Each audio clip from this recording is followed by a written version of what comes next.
আজকে এখানে সাউন্ড শুরু হয়েছে দুপুরবেলা থেকে।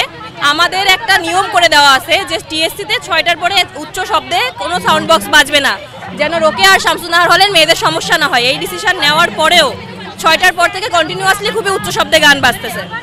এখন যারা 6টার পরে তাদের বারবার ফোন করা হচ্ছে, 9টা পর্যন্ত অপেক্ষা করা হয়েছে, তাদের সাউন্ড কমে নাই। তারপরে আমরা এখানে আসছি সাউন্ড কমানোর জন্য, যে সাউন্ড কেন কমাচ্ছে না সেই জন্য।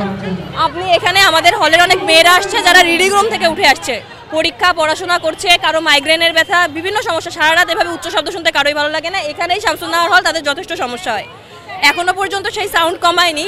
প্লাস আমরা যখন এটা বলতে গেলে আমাদের অনেক আপুকে ফাউল শিবির বলে ট্যাগ দিছে। যে কোনো সংগঠনের সাথে যদি আপনি যুক্ত থাকেন, সেই সংগঠনের সম্মান আপনার উপর ডিপেন্ড করে যখন আপনি সেই সংগঠনের পক্ষ থেকে কথা বলেন।